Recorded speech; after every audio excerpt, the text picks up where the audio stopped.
ঢাবি সি ইউনিটের আর 30 দিন সময় আছে। আর এই শেষ 30 দিনে যারা প্রস্তুতি যত বেশি গুছিয়ে করবে তাদের কিন্তু ঢাকা বিশ্ববিদ্যালয়ের সি ইউনিটে চান্স পাওয়ার সম্ভাবনা তত বেড়ে যাবে। সো আজকের ভিডিওতে আমি কথা বলবো কিভাবে শেষ মুহূর্তে তুমি তোমার প্রস্তুতিটাকে গুছায় একটা পারফেক্ট প্রিপারেশন নিয়ে হলে যাইতে পারো, পরীক্ষা হলে। ঠিক আছে? সো তোমরা একটু মনোযোগ দিয়ে দেখো যাতে তোমরা সব কিছু একটু ইউটিলাইজ করতে পারো। ওকে, আচ্ছা, প্রথমত আমাদের সাবজেক্টগুলো আমরা দেখতে পারতেছি English, Bangla, accounting, management, finance বা মার্কেটিং, যার যেটা আছে ফিনান্স মার্কেটিংয়ের মধ্যে। সো শুরুতেই আমি কথা বলবো ইংলিশ। ইংলিশ কিন্তু খুবই ভাইটাল একটা সাবজেক্ট সি ইউনিটের জন্য। কেন? কারণ হচ্ছে তোমার এটাতে কিন্তু ফেল, এই একটা মাত্র সাবজেক্ট যেটাতে হচ্ছে তুমি ফেল করলে শেষ, ডান। তোমার অন্যগুলোতে তুমি ফুল মার্কস পাইলে কোনো লাভ নাই। সো এটাতে তোমার একটু বেশি ফোকাস দেওয়া উচিত।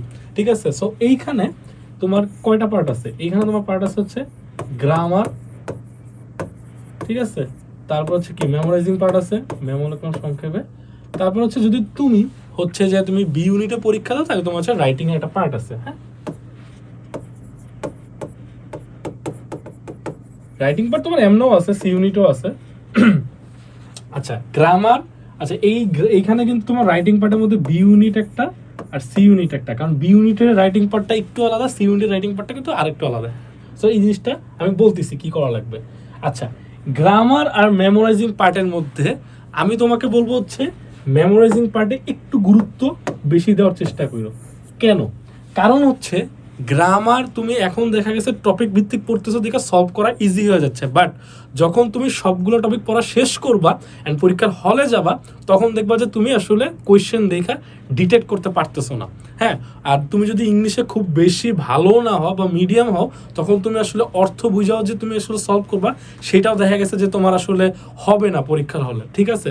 সো আমি বলবো মেমোরাইজিং পার্টে এই জন্য গুরুত্ব দাও, যাতে হবে কি মেমোরাইজিং পার্ট হুবহু আইসা পড়ে অ্যান্ড তখন তুমি দেখলেই দেখাইতে পারতেছো। মোটামুটি গ্রামার আর মেমোরাইজিং পার্টের যে রেশিওটা 12 মার্কসের মধ্যে অলমোস্ট 50-50 থাকে। ঠিক আছে? অর্থাৎ 6টা করে আসে, হয়তো বা 7টা 5টা এরকম আসে, মানে মানে দেখা যাচ্ছে মেমোরাইজিং পার্ট বেশি দেয়, গ্রামার পার্ট কম দেয়, এরকম আসে, বাট অ্যাভারেজে 50-50 থাকে। হ্যাঁ, অর্থাৎ তুমি যদি শুধু মেমোরাইজিং পার্টেও যদি ফুল মার্কস পাও তোমার পাস আইসা পড়ে। ঠিক আছে? সো মেমোরাইজিং পার্টটা হচ্ছে যে তোমার খুব বেশি চিন্তা করা লাগবে না, যদি মুখস্থ কমন পড়ে যায় দেখাইতে পারতেছো। আর আদারওয়াইজ তো তোমাকে গ্রামারে চান্স নিতে হবে, কিছু করা নেই।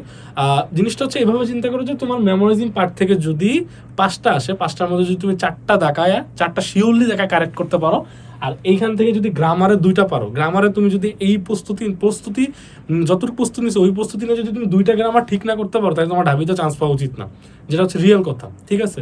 সো হচ্ছে তোমাকে ওরকম আর কি ক্যালকুলেটিভ হিসাব করা লাগবে, কারণ তোমার ইংলিশে ফার্স্টে পাস করা লাগবে। ইংলিশে যদি তুমি সব মিলায় 7 পাও, 7 থেকে 8, এইটা হচ্ছে তোমার এনাফ। তুমি বাকিগুলোতে 8, 9, 10 এরকম করে পাও, দেখবা তোমার চান্স শিওর শর্ট হয়ে যাচ্ছে। সো ইংলিশ হচ্ছে তোমার 7-8 টার্গেট। তুমি বেশি দেখাইতে যায় যদি ভুল করে একদম মানে ফেল করে ফেলো, শেষ, ডান। ঠিক আছে? সো হচ্ছে মেমোরাইজিং পার্ট একটু গুরুত্ব দেওয়ার চেষ্টা করবে। এখন কথা হলো ভাই মেমোরাইজিং পার্ট পড়বো কীভাবে, আমার তো মনে থাকে না। মেমোরাইজিং পার্টে কী কী আছে আমরা সেটা দেখার চেষ্টা করি। মেমোরাইজিং পার্টে আছে ভোক্যাব, ঠিক আছে, তারপর হচ্ছে স্পেলিং আছে, তারপর কি ফ্রেজ ইডিয়াম আছে, ফ্রেজ ইডিয়াম, ঠিক আছে, তারপর হচ্ছে গ্রুপ ভার্ব,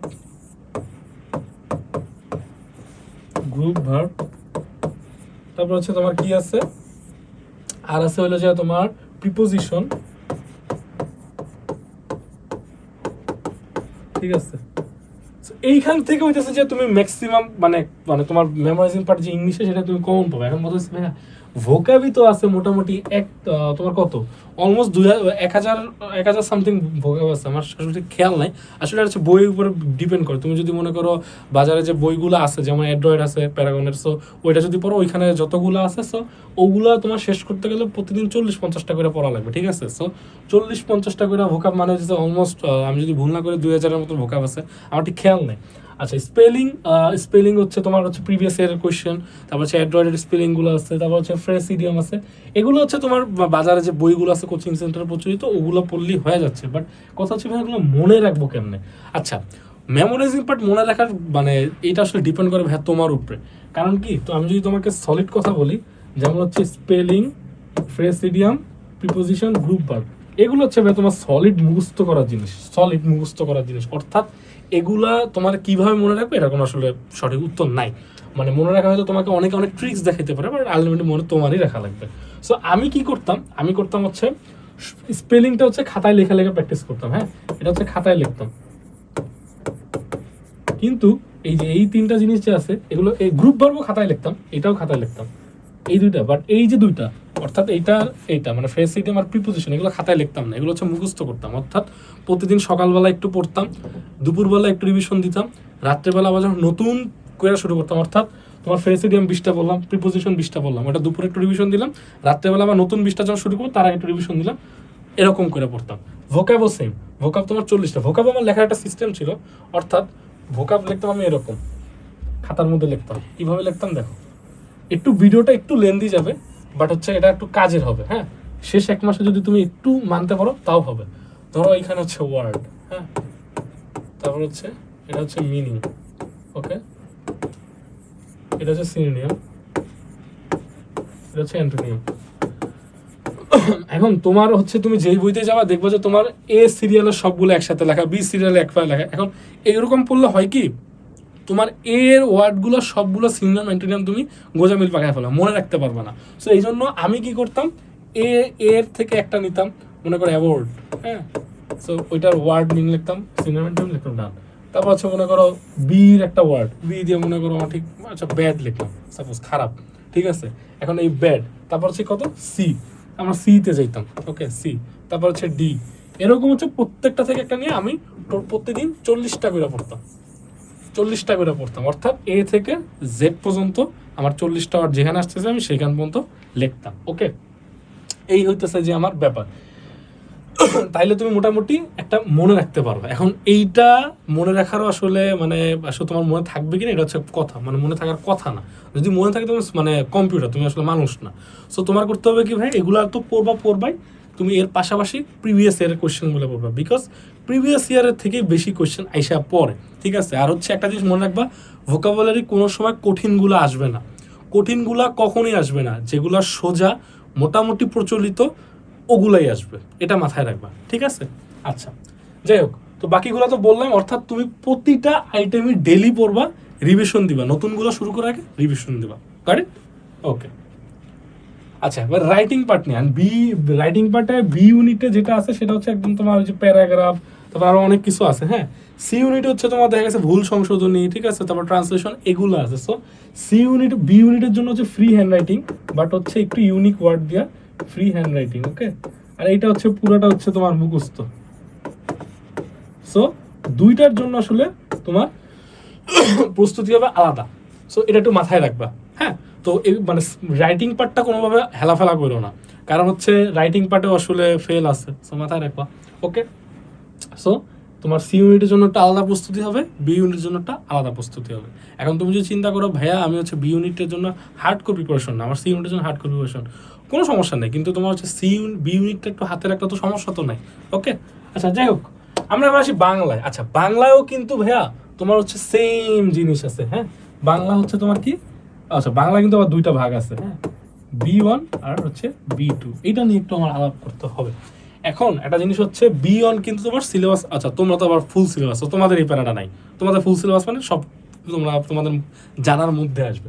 সো বি1-এর যে গল্প কবিতা আছে এগুলা হচ্ছে খুব ভালো করে পড়বা, খুব পুঙ্খানুপুঙ্খভাবে পড়বা, প্রতিটা লাইন প্রতিটা ওয়ার্ড ধইরা ধইরা পড়বা, কারণ হচ্ছে অ্যাডমিশন হচ্ছে এমন কোয়েশ্চেন করবে। ওই যে একটা কোয়েশ্চেন ছিল না, নিচের কোনটি দ্বারা কি জানি প্রকাশ করা হয়, সো এখানে অপশন ছিল দুঃখ, কষ্ট, বেদনা, যন্ত্রণা, সবই তো এক ছিল। সো অ্যাডমিশনও সেম কোয়েশ্চেন হবে, সব এক থাকবে, উত্তর সবগুলোই মনে হবে, বাট অ্যান্সার তো একটাই। যাই হোক, তোমার বাংলা ফার্স্টে হচ্ছে এইটা। এখন বাংলা দ্বিতীয়ত দেখা গেছে যে তোমার মুখস্থ পাঠ থেকে একটু আসে, সো ওইখানে তুমি ধরতে পারো। বাংলাতে যেহেতু ফেল নাই, সো তোমার বাংলাতে বেশি নাম্বার তুলে রাখতে হবে, কারণ বাংলা প্রথম দ্বিতীয় তুমি সেই কবে থেকে পড়ে আসতেছো, ওগুলা থেকেই কোয়েশ্চেন আসবে। সো বাংলা দ্বিতীয়টা একটু চেষ্টা করো, গ্রামার, তারপর হচ্ছে তোমার ওই যে মুখস্থ পাঠ, এগুলো একটু আয়ত্তে রাখা, তাইলে হবে কি তোমার বাংলাতে দেখা গেছে যে ভালো মার্কস দিতে পারো। এখন বাংলাও কিন্তু হচ্ছে তোমার রাইটিং পার্ট আসে, রাইটিং পার্টে কি আসে তোমার হচ্ছে বি ইউনিটে same free hand writing, but এটা অর্থবোধক। হ্যাঁ, আর হচ্ছে সি ইউনিটে হচ্ছে যে তোমার ওই সেম ভুল সংশোধনী, তারপর হচ্ছে তোমার ট্রান্সলেশন, এগুলো আসে। সো তোমার হচ্ছে বি সি ইউনিটের জন্য মুখস্থর উপর কোনো কথা নাই, মুখস্থর উপর কথা নাই বলতে দেখা গেছে ঘুরা ফিরে আগের গুলাই আসে, খুব বেশি এদিক সেদিক চেঞ্জ করে না, বাট আগের গুলাই আসে। সো তুমি হচ্ছে একটু চেষ্টা করবো হচ্ছে মুখস্থ পাঠগুলোতে মনোযোগ দাও, মুখস্থ পাঠগুলো হচ্ছে যখন কমন পেরা যায় ডাকাইতে ইজি, লিখতে ইজি। ওকে, আচ্ছা এবার হচ্ছে ভাই কি অ্যাকাউন্টিং। এখন একটা জিনিস আমি তোমাদেরকে মানে একটা ভিডিওই আমি ডেডিকেটলি শুধু অ্যাকাউন্টিং নিয়ে দিছিলাম যে ভাই অ্যাকাউন্টিং এর থিওরি আর ম্যাথ এটার গুরুত্ব কেমন। হ্যাঁ, থিওরি আর হচ্ছে ম্যাথ। ওকে, ম্যাথ। আচ্ছা, শুধু অ্যাকাউন্টিং না, ফাইন্যান্সও তোমাদের ম্যাথ আছে। সো আমার তোমাদের প্রতি যেটা ইয়া থাকবে যে ম্যাথ কোনোটা প্র্যাকটিস না কইরা হলে যাবা না।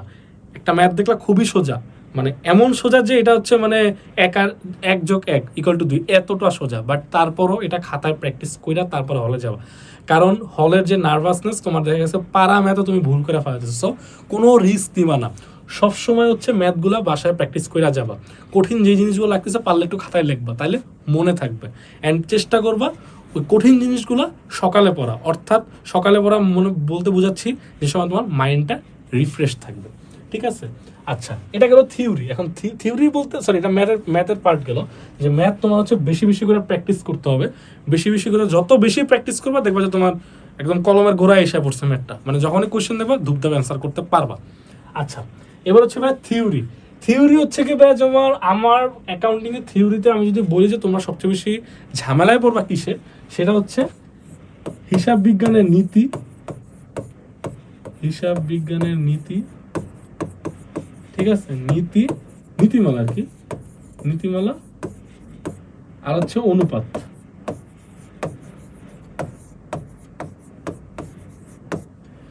বাকিগুলো আছে, বাট এই দুইটা হচ্ছে কম্পারেটিভলি সবগুলার থেকে একটু কঠিন। একটু কঠিন বলতে এগুলো হচ্ছে তোমার, আর আমি সবসময় একটা কথা বলি, আমার প্রত্যেকটা ভিডিওতে একটা লাইন থাকবে যে অ্যাডমিশন একদিনের পড়া না, কন্টিনিউয়াস প্রসেস। সো কন্টিনিউয়াস প্রসেসটা থেকে তোমাকে যদি করতে হবে প্রতিদিন পড়তে হবে। সো এই যে হিসাব বিজ্ঞানের নীতিমালা, অনুপাত, এগুলো হচ্ছে বইয়ে দাকায়া খাতায় লেখা, যেভাবে পারো যত সুন্দরভাবে পারো লেখা দরকার হলে পড়ো, লেখা পড়ো যাতে মনে থাকে। হ্যাঁ, অ্যান্ড হচ্ছে যত দেখবা যে কনফ্লিক্ট করতেছে সেম জিনিস, মনে হচ্ছে যে গোলায় ফেলছে ওগুলা চেষ্টা করবা শর্ট করে একদম পড়া, মানে একদম আলাদা আলাদা করে পড়া, যাতে হচ্ছে ভালো করে মনে থাকে। ওকে, সো আমি তোমাকে বইলা দিচ্ছি যে আসলে থিওরি ম্যাথ এগুলো পড়তে হবে। আর আমি লাস্টে বইলা দিব, এটা আমি বলতেছি যে প্রত্যেকটা সাবজেক্ট কিভাবে শর্ট করে গুছায় পড়বা, এটা আমি ফার্স্ট পার্টে রাখছি। সেকেন্ড পার্টে বলবো হচ্ছে ভিডিওর, যেখানে বলবো হচ্ছে আমি তুমি প্রতিদিন কিভাবে পড়াটা রুটিনের মধ্যে আনতে পারো, যাতে মোটামুটি সবগুলো সাবজেক্টই একটু একটু করে পড়া হয়। ওকে, আচ্ছা তো তোমাকে তো বললাম আমি থিওরি ম্যাথ ভালো করে প্র্যাকটিস করতে, বিশেষ করে ঢাবির কোনো সাল বাদ দিবা না, সব সাল প্র্যাকটিস করবা। ওকে, অ্যান্ড হচ্ছে কিছু কিছু কোয়েশ্চেন আছে যেগুলো হচ্ছে একটু কনফ্লিক্ট করা বা একটু কনফিউজিং, ওগুলোতে বেশি করে মনোযোগ দিবা। আর হচ্ছে দেখা গেছে হচ্ছে যে তোমার কিছু কিছু কোয়েশ্চেন আছে হচ্ছে ব্যতিক্রম ধর্মী কোয়েশ্চেন, ওগুলা দেখা গেছে যে মানে তোমার হচ্ছে টাইপের বাইরে। সো ওগুলা নিয়ে বেশি মাথা ঘামে সময় নষ্ট করবা না, চেষ্টা করবা যেরকম আছে ওইভাবে বুঝে না। ওকে, আচ্ছা তারপর হচ্ছে ম্যানেজমেন্ট আসলে মানে যেটা আমি বলবো, ম্যানেজমেন্ট আসলে যত বেশি পড়বা তত বেশি মনে থাকবে। এর বাইরে আর কোনো ম্যানেজমেন্টের আসলে সাজেশন নাই, যত বেশি পড়বা তত বেশি মনে থাকবে। হ্যাঁ, অ্যান্ড হচ্ছে ওই শালগুলো তোমার একটু প্যারা দিবে, আর হচ্ছে কিছু অংশীদারি ব্যবসায়, তারপর হচ্ছে মানে স্মারকলিপি এই সে এগুলো দেখবা যে একটু একটু একটু করে তোমার একটু প্যারা দিতেছে। সো ওগুলো হচ্ছে একটু বারবার পড়বা, অ্যান্ড হচ্ছে বারবার পড়ার পাশাপাশি চাইলে তুমি হচ্ছে মানে আলাদা করে রাখতে পারো। আলাদা করে বলতে হচ্ছে আলাদা করে একটু খাতায় সব কিছু লিখতে পারো, সব কিছু লেখা তো টাইম নেই, যেগুলো কঠিন লাগে সেগুলো লিখবা। শাল হচ্ছে তোমাদের নাবিল ভাই কিন্তু শালের উপরে ডেডিকেটলি একটা ভিডিও দিয়েছে।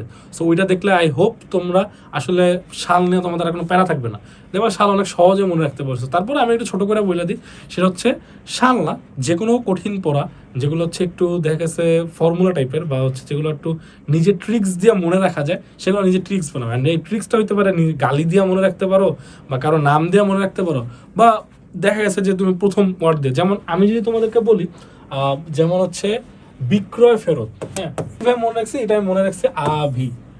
হ্যাঁ,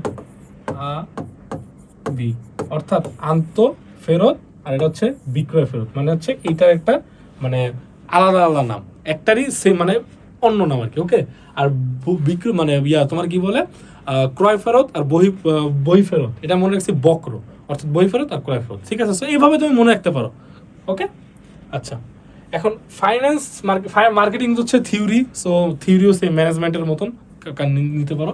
আচ্ছা, ফাইন্যান্সে হচ্ছে তোমার কি বলে, ফাইন্যান্সে হচ্ছে ভাইয়া তোমার একটু সেম, একটু প্যারা নিতে হবে, ওকে। তারপর হচ্ছে কি ম্যাথ। আচ্ছা, ফাইন্যান্সের ম্যাথগুলো কিন্তু একটু অন্য অন্য থেকে ভিন্ন কেমনে, অ্যাকাউন্টিং দেখা যাচ্ছে কাটাকাটি করলেই মোটামুটি অ্যান্সার পেয়ে যায়, কিন্তু ফাইন্যান্সে তোমার কিছু কিছু ম্যাথ আছে হচ্ছে এরকম,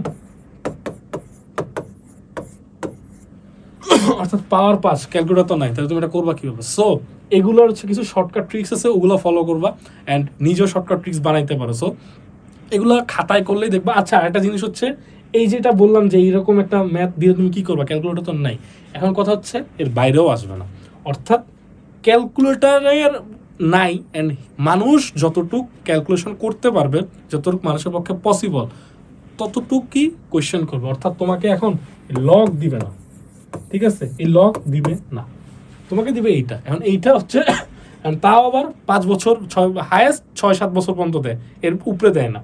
পাওয়ারটা হচ্ছে 6-7 বছর, অর্থাৎ এটার কথা বলতেছি, ঠিক আছে। সো এগুলো একটু দেখবা যে আসলে কত বছর পর্যন্ত আছে, সো ওগুলোই প্র্যাকটিস করবা অ্যান্ড দেখবা যে এগুলোই কমন পড়ে গেছে, ওকে।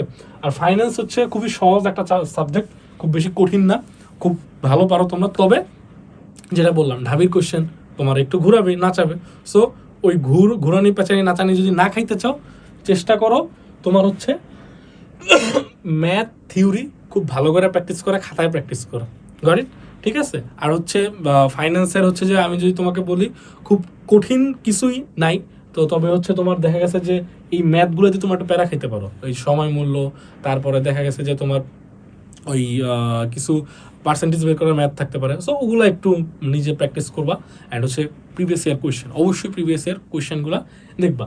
তো আমি হচ্ছে তোমাদের বুঝাই দিলাম কিভাবে কি কোন সাবজেক্ট শর্ট করে একটু পড়বা, ওকে। এখন আমার কথা হচ্ছে ভাই প্রতিদিন কিভাবে পড়বো, ঠিক আছে। প্রতিদিন আসলে আমার সময়টাকে আমি কিভাবে ডিভাইড করতে পারি, হ্যাঁ। আচ্ছা, আমি যদি চিন্তা করি, মনে করো একটা স্টুডেন্ট প্রতিদিন কয়টা সাবজেক্ট পড়তে পারে, ঠিক আছে।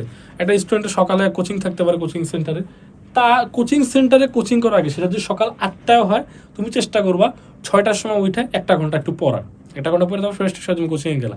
এখন এই 1 ঘন্টা কি পড়বা, 1 ঘন্টা তুমি যে মেমোরাইজিং পার্ট পড়তে পারো, সেটা বাংলা হোক ইংলিশ হোক, যেকোনো একটা মেমোরাইজিং পড়লা, তারপর কোচিং করে আইসা আর একটু রেস্ট করে তারপর আবার পড়লা, দেন খাওয়া দাওয়া করে একটা ঘুম দিলা, তারপর হচ্ছে আবার পড়তে বসলা, ঠিক আছে, তারপর রাত পর্যন্ত পড়লা, ওকে। এখন কি পড়বা, তাইলে হচ্ছে আমি তোমাদেরকে বলি সকালে সবসময় মেমোরাইজিং পার্ট রাখার চেষ্টা করবা, ঠিক আছে। সকালে রাখার চেষ্টা করবা, তোমার হচ্ছে ধরো একটু সরি, বাংলা ইংলিশ এগুলো হচ্ছে কি মেমোরাইজিং পার্ট,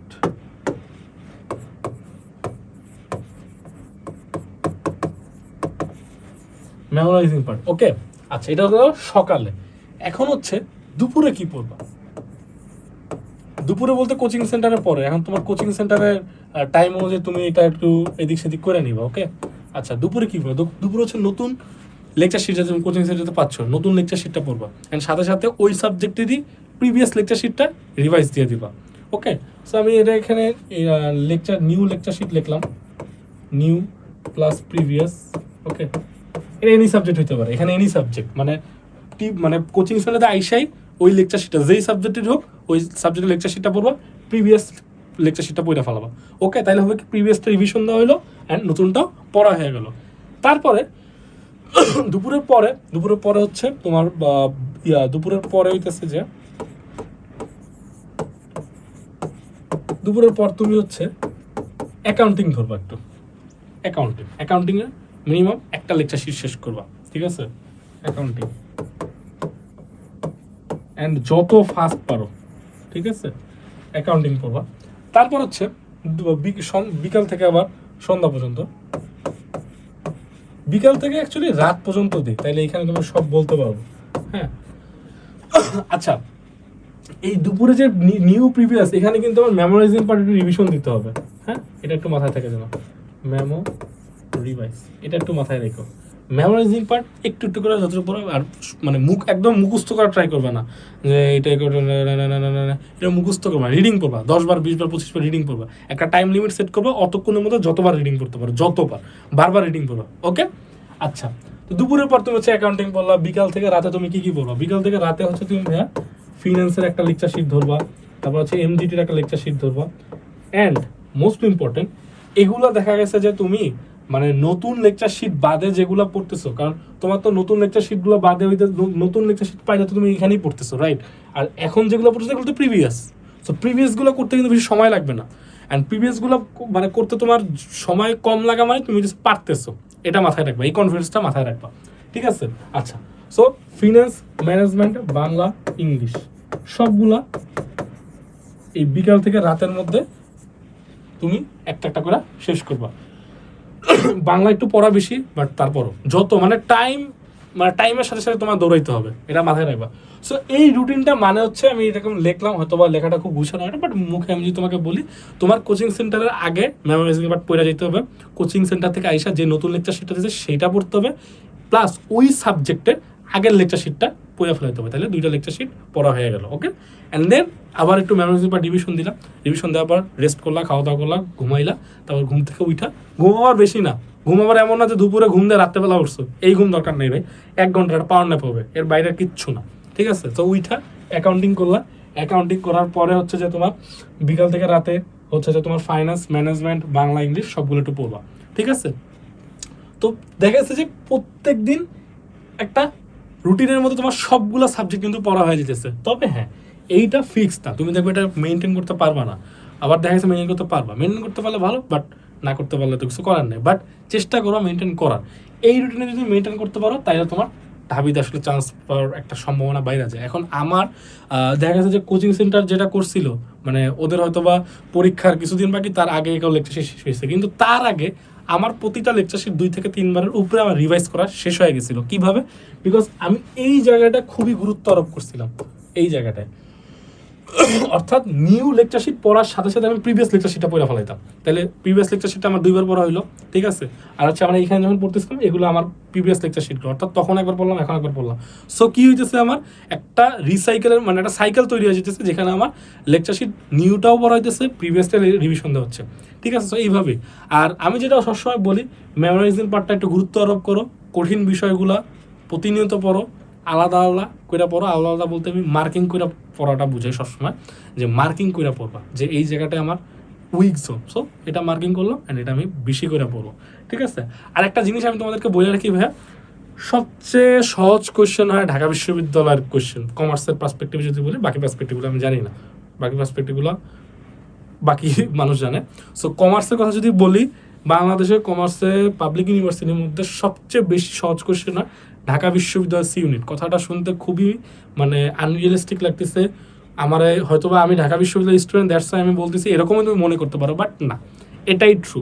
কারণ হচ্ছে জাহাঙ্গীরনগর বলো, জগন্নাথ বিশ্ববিদ্যালয় এখন আসছে, তারপর রাজশাহী বিশ্ববিদ্যালয়, তারপর চিটাং বিশ্ববিদ্যালয়, তো কোয়েশ্চেনই আলাদা। এই যে ইউনিভার্সিটিগুলো আছে এগুলার কোয়েশ্চেন প্যাটার্ন দেখবা, আর ঢাকা বিশ্ববিদ্যালয়ের সি ইউনিটের কোয়েশ্চেন প্যাটার্ন দেখবা। ঢাকা বিশ্ববিদ্যালয়ের সি ইউনিটের প্যাটার্ন হচ্ছে খুব স্ট্যান্ডার্ড, একদম হচ্ছে মানে তুমি আগে যা পড়ছো, যখন কোয়েশ্চেন নাও যদি পারো তাও দেখবা যে না, মনে হচ্ছে না এগুলো তো পড়ছি, এগুলো তো দেখা চেনা পরিচিত। সো কোয়েশ্চেন হবে এরকম, অ্যান্ড তোমার এমন কোনো কোয়েশ্চেন হবে না যেগুলো একদম মানে খুব বাইরে থেকে। তুমি এই লাস্ট কয়েকটা বছরের কোয়েশ্চেনই মিলাও না রে ভাই, তুমি 23 সালের পর থেকে কোয়েশ্চেন মিলাও, মানে এই এখন তো হচ্ছে তোমরা হচ্ছে 25-26 ব্যাচ, অর্থাৎ 23-এর পর হচ্ছে 24-25 গেছে। সো 24-25 কোয়েশ্চেন মিলাও, দেখবা যে অনেক কিছু মিলে গেছে 23 ব্যাচের সাথে। সো এটা হচ্ছে একটা মানে আমি মানে যেটা নিজে বুঝছি, আমি সবগুলো ইউনিভার্সিটি পরীক্ষা দিছি। সো আমি যে জিনিসটা ফিল করছি যে ঢাবি যদি তোমার চান্স পাইতে হয়, ঢাবিতে চান্স পাওয়া উচিত বাকি ইউনিভার্সিটিগুলোর তুলনায়, কারণ ঢাবির পরীক্ষার মানটাই বা কোয়েশ্চেনের মান বা হচ্ছে জাজ করার মান ওরকমই আর কি, ঠিক আছে? যাই হোক, 1 মাস আছে, টাইম ইউটিলাইজ করো, সব আজাইরা জিনিস বাদ দিয়ে দাও, জাস্ট নিজের প্রতি ফোকাস করো। কারণ দেখবা যে ঢাকা বিশ্ববিদ্যালয়ে চান্স পাইলে তোমার অনেক কিছু লাইফে ইজি হইতেছে। ঢাকা বিশ্ববিদ্যালয় মানে সব না, কিন্তু লাইফটা ইজি হইতেছে, এটা মাথায় রাখবা। ওকে, সবাই ভালো থাকবে, সুস্থ থাকবে, আসসালামু আলাইকুম।